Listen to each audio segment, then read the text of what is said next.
Hello and welcome everyone.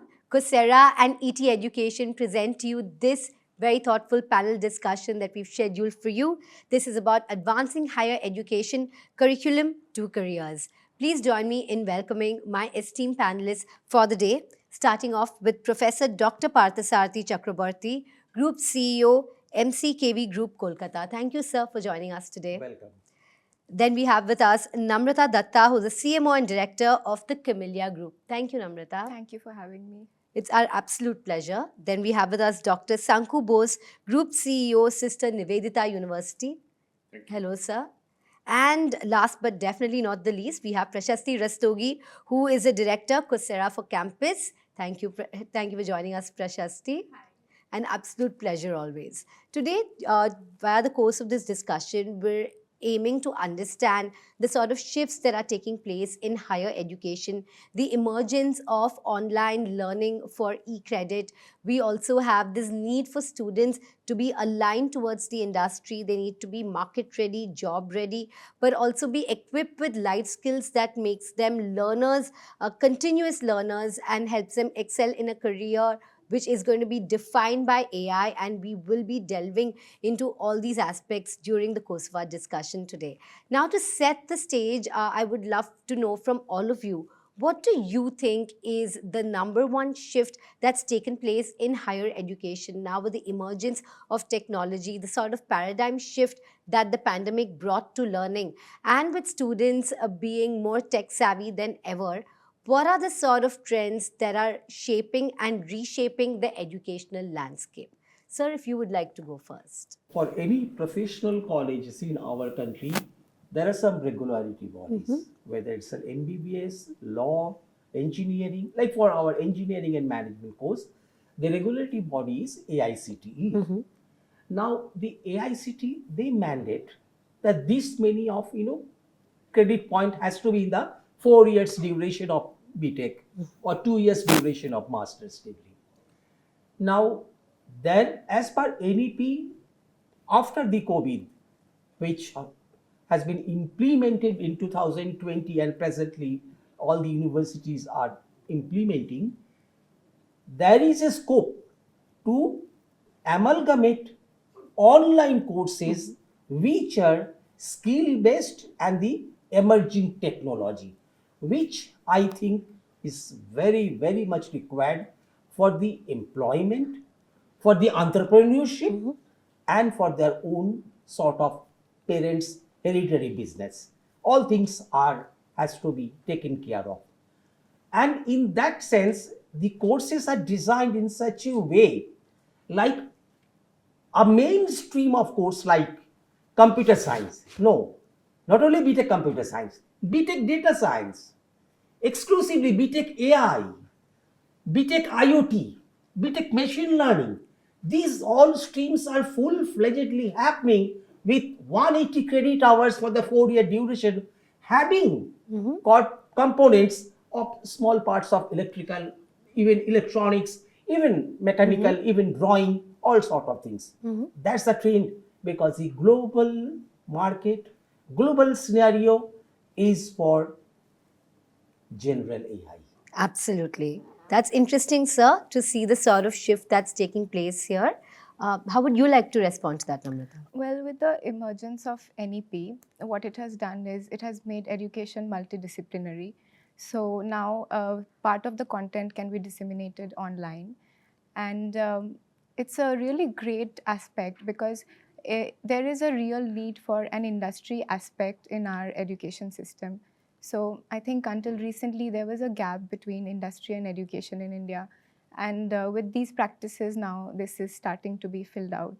And I think that is what is really required today because, as you know, it's no longer about getting the good grades, but what skills you bring to the table in addition to those good grades that really, set you up for your career. So no more rote learning, but learning that is industry-based. And I like how you said that the gap is becoming smaller. That's fantastic to see that educators are also working towards that. Dr. Bose, how would you like to respond? Good question. So let me answer your question a little from a different perspective. If we look at it in the last 2 decades, we got a technology revolution. around the world. And particularly our part of the world, education was not catching up properly. The COVID era is really helped us to catch up that. The technology and education now marrying each other. So that is the need of the hour, and it was fueled by the NEP. So that is the major shift that I see. And now, as an educator, our role is to understand the need of the audience. The need of the audience, who are my audience? The students. Students are the millennial. So their learning pattern is changing. It's now library printing materials, they're moving to a digital. So, and rather than in a theater style teaching, so it is becoming collaborative. The classroom style need to be changed. So these are the lot things need to be innovative. Prashasti would love to hear from you on this. Sure. I think the higher education context is rapidly changing. It has never changed so much as before, especially with AI technologies coming in to mainstream and disrupting job. We know half of the world's population will require reskilling, and more than 40% of the jobs are already changing. As they say, AI will not replace humans, but AI will replace humans who do not use AI. And all this context rolls back into higher education, because higher education is also developing the workforce of tomorrow. What does it translate into as an immediacy for institutions? For institutions, they need to be agile with their curriculums. They need to have strong faculty development programs so that the faculty is more connected to research and industry. They also have the huge opportunity by deploying technology and reaching out to much larger number of students that a campus can accommodate by ways of online learnings and online degree programs that can be administered. So institution in Kolkata has the ability to teach all the students around the country by offering online degree.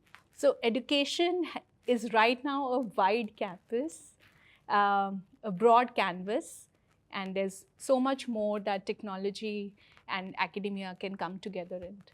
You know, you spoke about online, and I want to take it up to the next question, which is many universities now, especially in India, are bringing in global educational content into their curricula so that their students can also be a part of the international education system.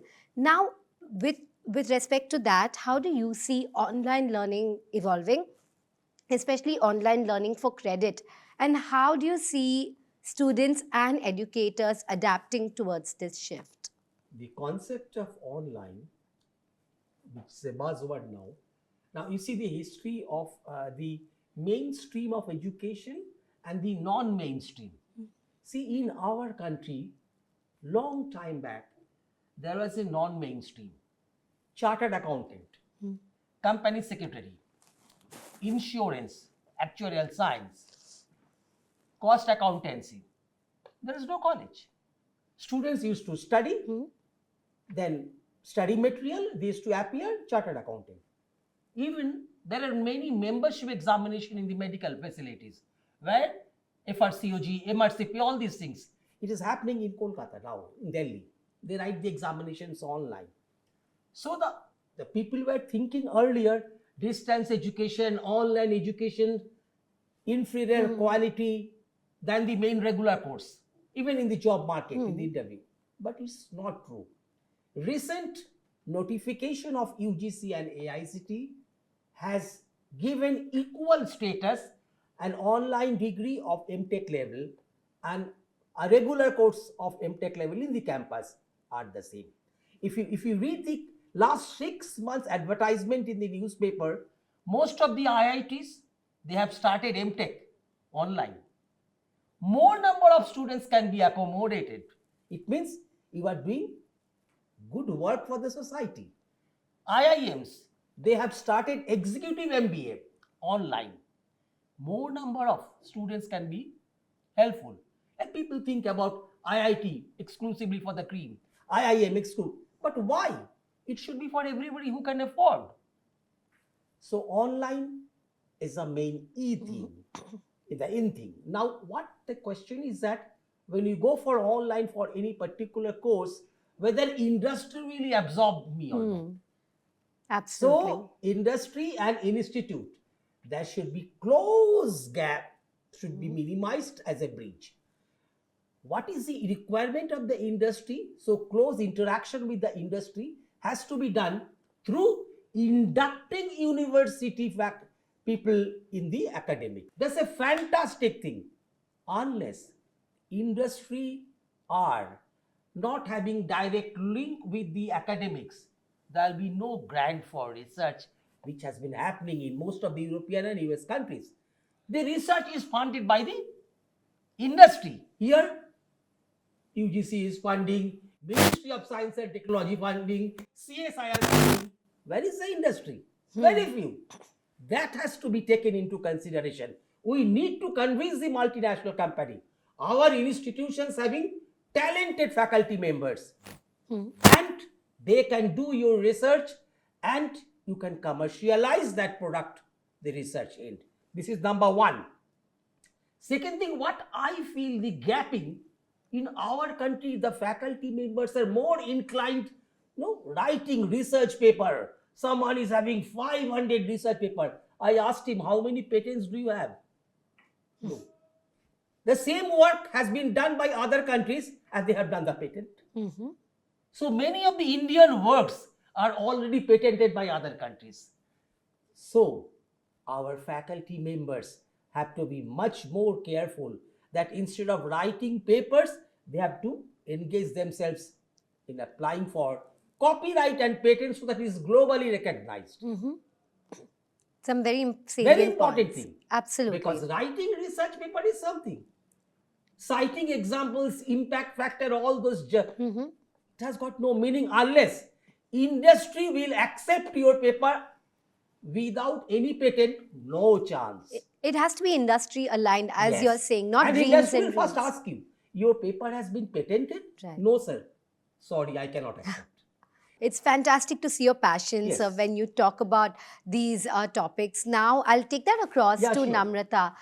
Like he's mentioning, it has to be industry aligned. So, how are you building a curriculum that stays agile and adapts to these evolving needs of the industry? So at Camellia, even though we are a group of colleges, we are not an autonomous body.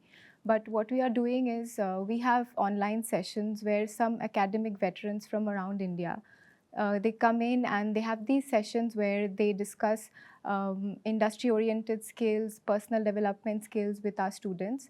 Our professors also participate in that from different verticals. And apart from that, we have planned for paid internships, which will be optional for our students. So as you know, Camellia has various different brands within its conglomerate, which really enables us to provide paid internships. And I feel like if students participate in this, not only will they get, they will get an income, they will also get an experience and a real flavor of industry while they're still in their academic journey. So I think this will really give them a leg up when they're, putting their first foot forward in the industry. It's also commendable that you make sure that these internships are paid when you have such a vast so-called free labor pool. And some fantastic points made there by you, Namrata. And great to see that Camellia Group can enable students to be industry ready by training them on ground. Dr. Bose, how do you see this online training and how are you adapting an agile curricula? Now, this online education was well accepted in the first world. You know that we are a little bit catching up all the time. We first wait for how the first world react, then we accept. We have a mental taboo to accept that online degree. Now it's a good part that UGC and AICT and everybody has recognized that 40% of your online courses is accepted. So online education is definitely is the way to go. And obviously, as when the technology and simultaneously industry need to participate with the private industry, because the government institute alone cannot provide all the resources for the company. If you want to run your business, you need 100 engineers. That all 100 engineers will not come from IITs, not come from the central universities. It has to come from the private institute. So you provide that same infrastructure or similar kind of environment, these private institutes, so that the collaboration will be real well. Other than teaching theoretical doesn't make sense today. But it's great that you feel that the industry needs to participate as well. So I can see how you want your students to be ready for the job market, and you want these multinational companies to also come and Not the invest in the domestic education. companies, all the domestic companies. Tell me that our big industries like the Reliance, Tatas and all, how many Tata's company invested in the private institute? And how many of them hire from the private institute? Right. Add Sure. one point, what sir has said. Is the companies, when they recruit engineers or anybody as a fresh ones, they go for the training, in-house training. Now the companies, they don't want. They want Yes. the ready-made product. So naturally, the new skills, they have to learn within the span of their duration. Right. Now the syllabus is not changed, suppose. So they have to keep in touch with the updated knowledge. And that has to be done through the online studies. Absolutely. So here coming to the picture of this sort of thing, like Coursera, even Government of India, they have started project. Yes. NPTEL, plenty of courses. You attend the courses, pay some amount of money and get a certificate. That will be in addition to that. Now the government also wants that thing as a policy. What government is saying? Government, to encourage the scheme, government is saying two things. That is, you take your courses through different agencies and prove that you have done some courses, and if the total credit point of accumulated courses is more than 20, then a degree will be upgraded, not BTech. BTech honors. So naturally the students will be more interested. Absolutely. So they will go for Coursera courses or some other courses. So online learning for credit Government is is on the encouraging. uptick, and the Yes. government is encouraging. That's great to see. And moreover, the companies, they ask, are you aware about Chat GPT? Are you aware about the general AI? Give the concept. If it is not in the syllabus. But you know, I think Chat GPT definitely, Gen Alpha is definitely more aware of Chat GPT than us older generations will ever be. Which brings me to my next question. Gen AI is absolutely revolutionizing every industry, and education is no different and is no stranger to that. While earlier there were concerns about students using AI to plagiarize, I think we've come past that, where educators are tapping into the sort of positives that AI can provide, such as personalized learning tracks and customization of learning. In your personal experience, how are you harnessing the power of AI to make students future ready? Namrata, I would love for you to go first on this. There's still this notion about AI, kind of coming and disrupting everything. But I think AI is a real tool, and in every industry, if you use it to your advantage, it's going to make your process that much more efficient. I think in our last meeting, we were talking with Coursera. There is such AI integrations like the coach that really make the learning process customizable. So students can have proper feedback when they are studying. We have been approached by some SaaS businesses which will become a kind of assistants to professors, the way I see it fitting is, it's not possible for a human professor to really monitor hundreds of students. So this is where AI really comes in and kind of, monitors their performance, their behavior with each and every module, their strengths and their weaknesses, and kind of drafts a path for them to, what would be the most fitting role for them in their future careers. So that is where I see or I envision AI, fitting into. Absolutely. AI making sure that a student is on their own learning path and learning track. Sir, would you agree with her assessment of AI? When I see today is an AI, it's close to my heart. Every day I'm read or write or some articles on AI. Every week I write some articles on AI. It's close to my heart. Even as soon as I read the Gen AI and all those things, now I see how important Gen AI. And the people have the wrong concept that AI is going to replace the people. Is not going to. It's making people more enabled and better. So that's why with AI, it is very important for a lifelong learning. Lifelong learning is so important because someone has mentioned that if you do not learn AI, probably you will be replaced. So that is the thing is very important. And Gen AI, there are multiple. So if you go to the Googles or if you go to the ChatGPT, there are 10 different benefits are there. And you can use that how, in fact, Coursera made a presentation sometimes back. And I like that slide. I borrowed the slide from Manik, that how the adoption of technology, the electricity took probably 70 years, telephone took some 50 years and all. And ChatGPT reached to some millions of users within 2 months. So that's the way things are happening. So that's why AI and the revolution of AI, it's not, research is not going to stop here.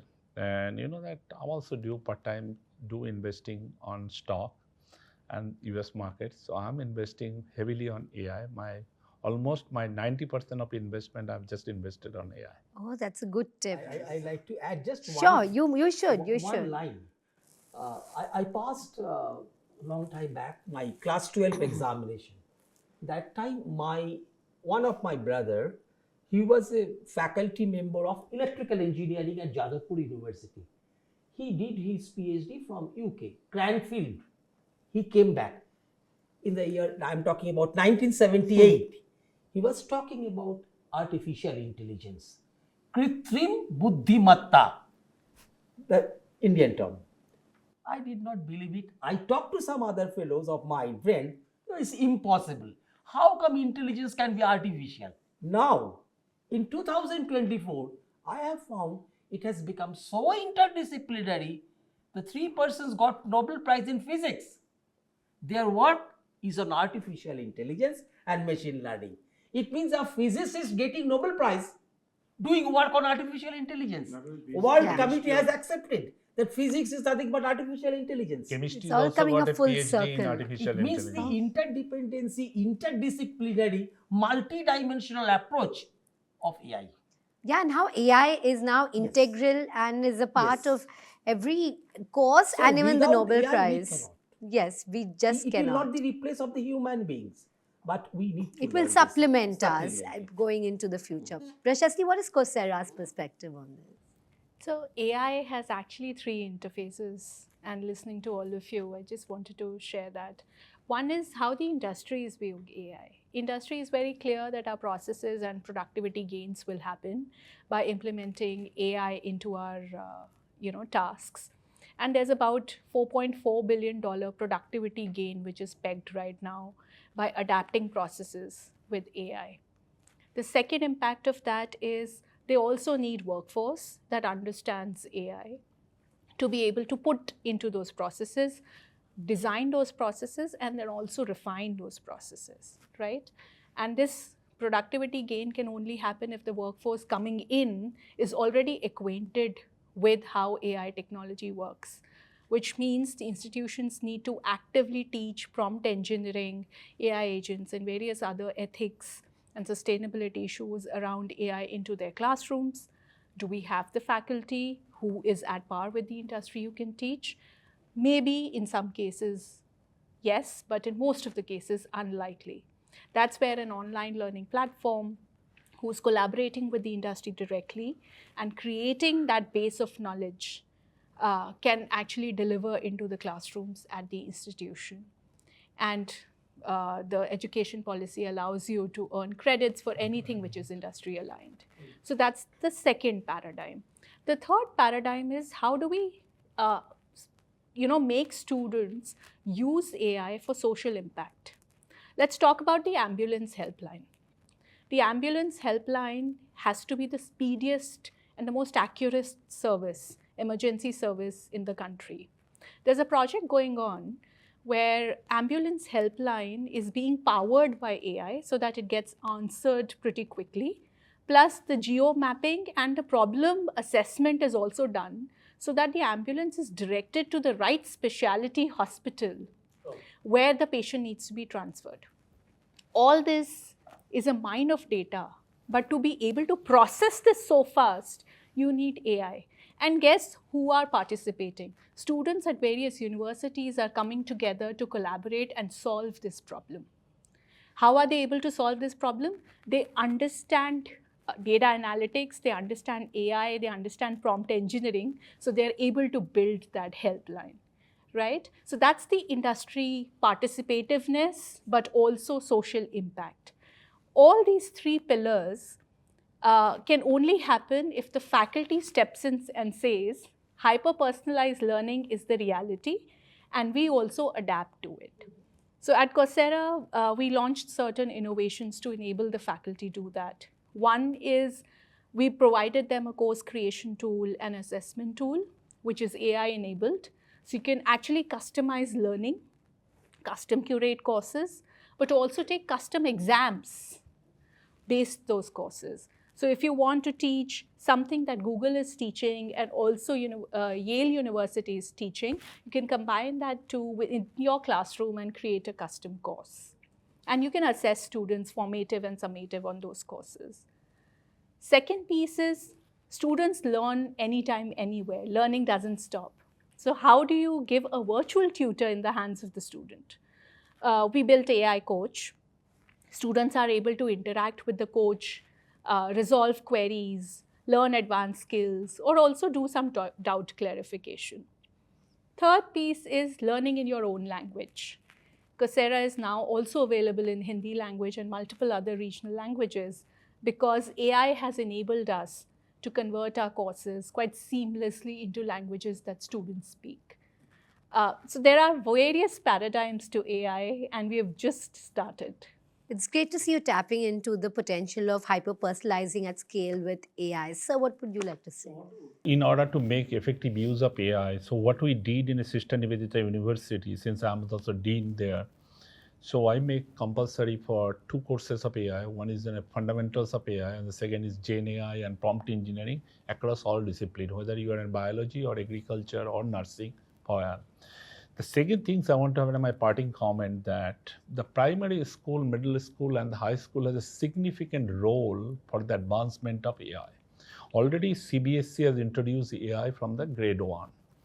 But simultaneously, still what we see as an educators, when the students come, the students are afraid of maths and stat.